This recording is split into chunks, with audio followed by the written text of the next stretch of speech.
Good morning, everyone. Welcome back to our online classes again.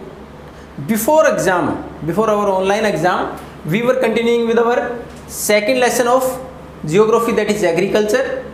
In the book, if you have the old book, then it is at the number 4th lesson. But actually, it is second lesson according to the new syllabus of CBSE. Till now, we have gone through what are the different types of agriculture, why it is important for us economically. Then after, the food crops which are in the form of grains, then food crops other than grains like tea, coffee, oil seeds, etc. Now we are moving towards non-food crops.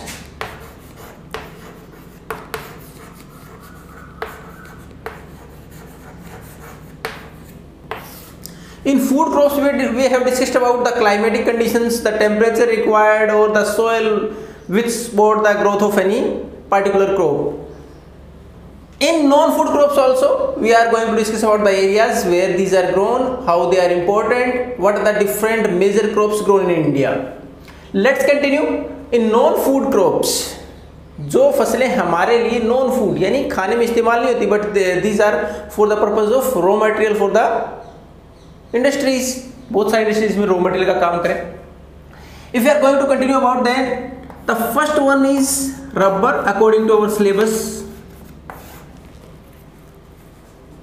It is a raw material for the industries like the automobile where the tyres are required. जैसे हम उनके tyres की बात करें तो उसके लिए हमारे पास रबर क्या है, एक रॉ मटेरियल के तौर पर इस्तेमाल होता है. Where it is grown, basically it is an equatorial crop. अब equatorial crop means which is grown around equator, and equator is at 0 degree. Equator at 0 degree latitude. And India, let's discuss. India is at 8 degree 4' north latitude. It means at the very beginning of India, at the lower latitude. अगर हम भारत की बात करें equator के बाद, तो 8 degree 4' से भारत की शुरुआत होती है. The states around equator is the states around equators are, जो हमारे कुछ स्टेट जो इक्वेटर के आसपास हैं वो कौन कौन से हैं. अब शुरुआत कहाँ से करेंगे. अब देखो 8 डिग्री 4' इक्वेटर के नजदीक से हमारे देश की शुरुआत होती है. नीचे के स्टेट तमिलनाडु, केरला, कर्नाटका, ये हमारे बेसिकली जो स्टेट इक्वेटर के आसपास है नीचे. हालांकि थोड़ा और ऊपर जाएंगे तो इधर आंध्र प्रदेश वगैरह, लेकिन हमारे major producer of rubber and the state if we discuss about only one, that is the major producer of rubber is Kerala. India as at 4th rank of the production of rubber, और बात कर रहे हैं पूरे world से compare करें तो we are at the number of 4th. पूरे वर्ल्ड का हमारा 25% प्रोडक्शन एक तरह से माने तो यानी लगभग 4थे नंबर पर हम पूरे वर्ल्ड में अगर कंपेयर करें. जितने देश से 4थे नंबर का प्रोडक्शन भारत करता है. अब ये तो इक्वेटोरियल आसान हो जाएगा आपके लिए एरियाज याद करना, क्योंकि इक्वेटर के आसपास हमारी जगह जो आती है 8 डिग्री 4'. अगर आपने 9th क्लास में हमारे लैटिट्यूड पढ़े थे तो हमारा नीचे का हिस्सा है, वहां से शुरुआत होती है. तो उसके आसपास के स्टेट, केरला लार्जेस्ट प्रोड्यूसर है. अब दूसरा, और यहाँ केरला ही क्यों है, क्योंकि 8 डिग्री 4' के बाद तमिलनाडु सबसे नजदीक है. Tamil Nadu at the lower latitudes. उसके बाद हमारे, हालांकि इसका प्रोडक्शन एक और इसके इक्वेटर के आसपास देखो तो हमारा बे ऑफ बंगाल में island group is there. Which one? Andaman and Nicobar.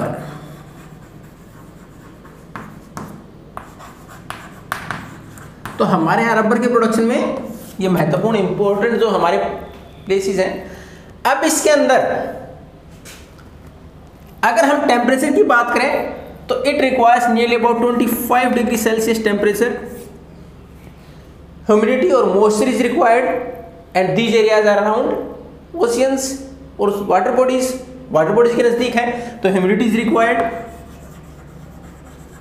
One more thing, that is the rainfall or the requirement of water. It is around 200 centimeter per annum कि कम से कम 200 सेंटीमीटर बारिश होती हो। और अगर हमारे भारत की हम बात करें, the areas which receives the highest rainfall और either the north eastern states Meghalaya और द वेस्टर्न घाट्स, जो पश्चिमी घाट की बात करें तो western Ghat, Kerala lies in the western Ghats, Malabar coast, you read about it. तो हमारा केरला के वेस्टर्न घाट्स में आता है, where we easily get the rainfall which is required for the growth of the rubber. अब देखें रबर हमारे पास पहली नॉन फूड क्रॉप्स में इक्वेटोरियल है, तो हालांकि ये ट्रॉपिकल और सब ट्रॉपिकल में भी डेवलप हो जाती है। तो हमारे यहाँ पे हम देखेंगे तो मेघालय में भी इसका प्रोडक्शन होता है, specially Garo hills is mentioned there. लेकिन अगर सबसे लार्जेस्ट प्रोड्यूसर भारत की बात करें केरला है, क्योंकि जिस प्रकार की क्लाइमेटिक कंडीशन से इक्वेटर के सबसे नजदीक वाली जगह में आ गया, 200 सेंटीमीटर एवरेज जो रेनफॉल है वो भी हमें आसानी से मिल जाती है, 25 डिग्री सेल्सियस भी है, ह्यूमिडिटी भी है, नियर बाय द सी है। उसके साथ हमारे मेजर स्टेट्स हैं जहाँ इसका प्रोडक्शन होता है। Next we are moving towards our other non food crops.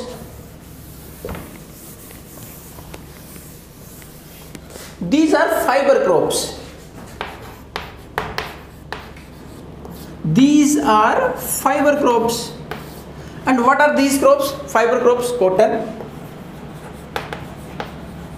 then jute, hemp, and silk. The major fiber crops grown in India.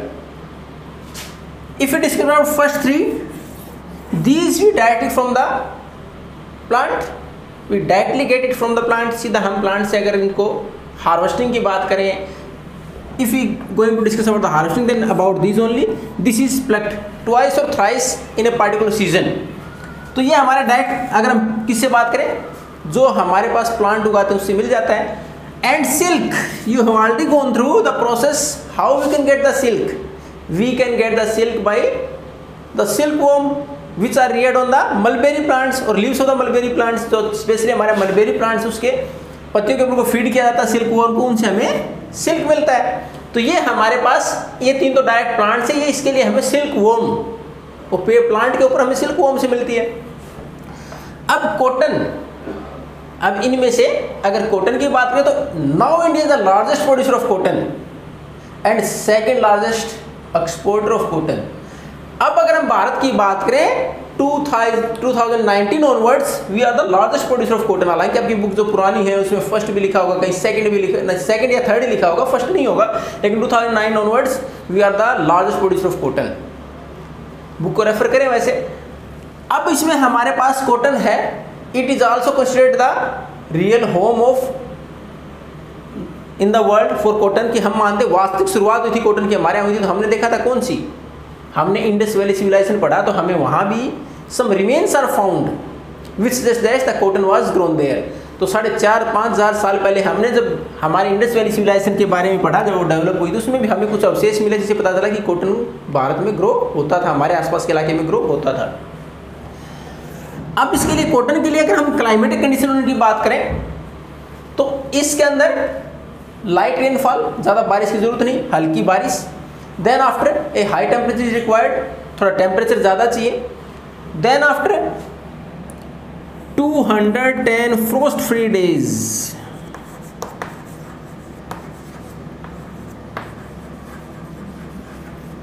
यानी हमारे यहाँ धुंध ना हो, क्योंकि उसमें अगर इसके ऊपर जो हमारे पास फ्रूट इसका आता है वो क्या है, इट गोट रोटन। अगर ज़्यादा मॉइस्चर रहता है, खासकर पौधे की ग्रोथ के बाद उसके ऊपर जब ये इसका फ्रूट फ्लोर का पार्ट जब फ्रूट में डेवलप होता है तब होता है तो खराब होना शुरू हो जाता है। तो इसमें 210 फ्रोस्ट फ्री डेज चाहिए, यानी इसके अंदर टेम्परेचर ज़्यादा, बारिश कम, बारिश केवल ग्रोथ के टाइम पर चाहिए। जैसे इसके ऊपर फसल के ऊपर या जो प्लांट से ऊपर हमारे पास डेवलप होते हैं इसके fruits, then after we don't require much rainfall, ज़्यादा बारिश की नहीं, उस टाइम पर हमें सनशाइन की जरूरत है, bright sunshine should be there. तो हमारे पास 210 frost free days should be there. We are going take 6 to 8 months for its mature, 6 से 8 महीने लग जाते हैं इसकी मैच्योर में होने में। And it is one of the major raw material for the production of cotton textile. अगर कॉटन टेक्सटाइल की बात करें, हमारी कॉटन इंडस्ट्रीज हैं which is the self reliant industry in India and providing the largest jobs in industries in India. हमारा cotton industry सबसे ज़्यादा लोगों को रोजगार प्रोवाइड कराती है भारत में, और उसके लिए सबसे बड़ा रॉ मटेरियल क्या है हमारे पास? कॉटन।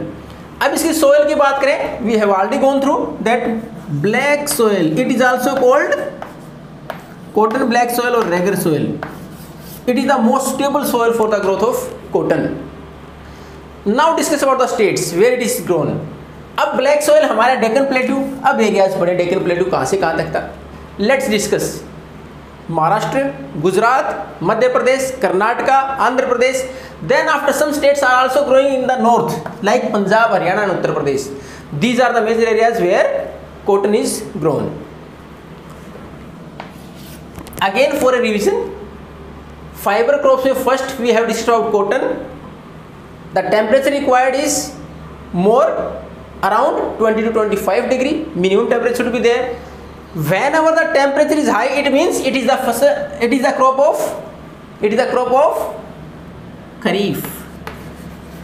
जब भी हम टेम्परेचर ज्यादा की बात करें means the crop is of kharif. हमारे पास दो सीजन रबी और खरीफ, जहाँ टेम्परेचर कम इसका मतलब रबी की बात करें, नहीं तो खरीफ की। तो खरीफ की फसल है, यानी अब उगाई जाने वाली फसल है, इस मौसम में उगाई जाने वाली फसल। देन आफ्टर हमारे पास rainfall, light rainfall is required, बारिश की जरूरत कम पड़ती है, specially after the growth of the plant when the flowers and fruits are there. जब उसका वास्तव में उसका फल आता है उसके बाद में बारिश की गुंजाइश कम चाहिए। Then after 210 frost free days, लगभग 210 दिन इसकी मैच्योरिटी के लिए जो चाहिए उस टाइम पर फ्रोस्ट फ्री डेज, यानी धुंध न लगे, नहीं तो उसकी जो हमारे पास फ्रूट्स आता है वो खराब होना शुरू हो जाता है। Black soil is required. Black soil हमने पढ़ा था डेक्कन प्लेट्यू, हमारा इलाका सबसे ज़्यादा अच्छी ब्लैक सॉइल वहीं पाई जाती है। और हमारे पास अगर एरियाज़ की बात करें ब्लैक सॉइल डेक्कन प्लेट्यू की, Gujarat, Maharashtra, Madhya Pradesh, Karnataka, Andhra Pradesh the largest producers. और लार्ज प्रोड्यूसर में अगर एक ही स्टेट की बात करें, Maharashtra is the largest producer of cotton after then after followed by Gujarat, दूसरा उसके बाद Gujarat. Some north the states of north India are also there who produce cotton like Uttar Pradesh, Punjab and Haryana. It takes 6 to 8 months for the maturing. इसको लगभग सबसे लंबा समय लेने वाली फसल है। मैच्योरिंग में अगर बात करें सबसे लंबा समय लगता है इसकी मैच्योरिंग में, इसलिए जहाँ भी कॉटन की फसल आपके आसपास होती है आप देखोगे उसके बाद उस फसल के ऊपर सरसों उगाना पॉसिबल नहीं होता, क्योंकि रबी की सबसे पहले उगाई जाने वाली फसल हमारे यहाँ की सरसों है, तो वो पॉसिबल नहीं होती। अगर आपने कॉटन उगा दिया then you have to grow on that particular field only barley or wheat. These are grown later after mustard and gram, उसके बाद उगाई जाने वाली फसल। Next discuss about jute. It is also called golden fibre, इसको हम golden fibre भी बोलते हैं। Grown mostly in the areas of flood plains where the soil is renewed over year. अब कौन सी सोयल ऐसे रिन्यू ओवर ईयर होती है? That is called alluvial soil. और एल्यूवियल सोयल के भी दो पार्ट रिन्यू हर साल होती है, उसका नाम क्या है? खादर। तो यानी सबसे अच्छी मिट्टी की अगर बात करें तो एल्यूवियल सोयल में भी खादर अगर मिट्टी हो सबसे ज्यादा प्रोडक्शन होता है। अब हमारे पास फ्लड प्लेन्स की बात करें तो ज्यादातर जो गंगा ब्रह्मपुत्र का जो हमारा मैदानी इलाका जहाँ फ्लड प्लेन्स ज्यादा बनते हैं और एल्यूवियल सोयल ज्यादा पाई जाती है। The largest producer in India is west Bengal, then after Assam, then after it is also grown in Bihar. और अगर वर्ल्ड की बात करें India is the second largest after Bangladesh. Till the time Bangladesh was the part of India, जब तक बांग्लादेश भारत का हिस्सा था, India was the largest producer of jute. Jute का सबसे बड़ा उत्पादक था Bharat. High temperature is required, again it means it is a kharif crop, temperature ज़्यादा चाहिए, खरीफ की क्रॉप है।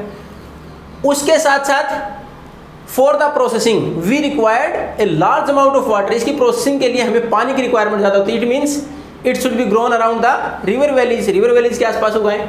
और हमारे पास इसका एक क्वेश्चन बनता है, why the jute is grown around Hooghly river. Hooghly river का बेसिस उसके आसपास ही, क्यों? पानी की अवेलेबिलिटी अच्छी है। आपने पढ़ा हुगली रिवर बेसिकली इन वेस्ट बंगाल, हमने पढ़ा था लार्जेस्ट प्रोड्यूसर भी वेस्ट बंगाल है। और इसकी प्रोसेसिंग में कहाँ चाहिए आपने अगर प्रैक्टिकली नहीं देखा होगा, लेकिन इसकी जैसे हमारी मैच्योरिंग हो जाती है उसके बाद इसको काटने के बाद इसके जो स्टॉक्स नीचे के जो डंठल बच जाते हैं उसको क्या करते हैं, लगभग 15 से 20 दिन पानी के अंदर डुबो के रखते हैं। Then after it is easy to take the fibre. उसके बाद फाइबर उसमें से निकालना आसान हो जाता है। तो हमारे पास लार्जेस्ट प्रोड्यूसर की बात करें तो west Bengal, then followed by Assam. Soil की बात करें alluvial soil, temperature required higher as well as water requirement is higher, that's why it is grown around the river valley, specially Hooghly river. अब इसमें अगर बात करें तो it is losing market. Why it is losing market? क्योंकि it is costly then synthetic fibre. Synthetic fibre से थोड़ा महंगा पड़ता है, इसलिए आजकल मार्केट में इसकी डिमांड सिंथेटिक फाइबर से थोड़ी सी कम होती चली। सिंथेटिक फाइबर को प्रेफर करने लगे लोग, किसी वजह से, कॉस्ट की वजह से। अब हमारे पास अगर इसकी ये कि in which particular goods it is required, क्या क्या बनता है। अगर मैट की बात करें, एक आपने गनी बैग्स, आप 1 क्विंटल के लिए अगर मार्केट में शुगर लेने चले जाएं तो 50 kg तक हमें प्लास्टिक बैग मिल जाते हैं, लेकिन जैसे ही हम 1 क्विंटल के लिए जाते हैं mostly we get gunny bags, बोरे मिलते हैं उसके बड़े। तो मैट्स हैं, उसके बाद जूट बैग्स हैं, मार्केट में छोटे बैग भी मिल जाते हैं, गनी बैग्स हैं, बड़े बोरे भी मिल जाते हैं। और आर्टिफैक्ट्स, बहुत सारे ऐसी चीज़ें हैं जो कि हमारे पास कलात्मक तौर पर जिनको डेवलप किया जा सकता है घर में सजाने के लिए, वो चीज़ें भी इससे बनाई जा सकती हैं। And the last one, we don't have much production of hemp. इसका हमारे यहाँ ज़्यादा प्रोडक्शन नहीं, लेकिन ये सबसे ओल्डेस्ट फाइबर वाज देयर। ये माना जाता है कि आज से 50,000 पहले तक भी इसका प्रोडक्शन होता था। सबसे पुराने फाइबर में से एक है, लेकिन हमारे यहाँ प्रोडक्शन की बात है तो फाइबर के तौर पर सबसे ज़्यादा कॉटन, देन आफ्टर जूट, और the last one is silk. तो हमारे पास सिल्क अगर हम बात करें तो हमने 3 फसलें जो पढ़ी थी, we are going to get directly from the cotton, ना डायरेक्टली फ्रॉम द प्लांट, सीधा प्लांट से मिल जाते, but these are developed by silkworm which are reared on the mulberry plant. अब इसके लिए 1 नंबर में क्वेश्चन और आ जाता है कि what do we call the rearing of silkworm to get silk, that is sericulture. What do we call that particular part of agriculture? Sericulture. These are our non-food crops. Now in the next class we are going to discuss about the different technological and institutional changes which are required for the growth of agriculture and the problem faced by agriculture. Thank you and have a nice day.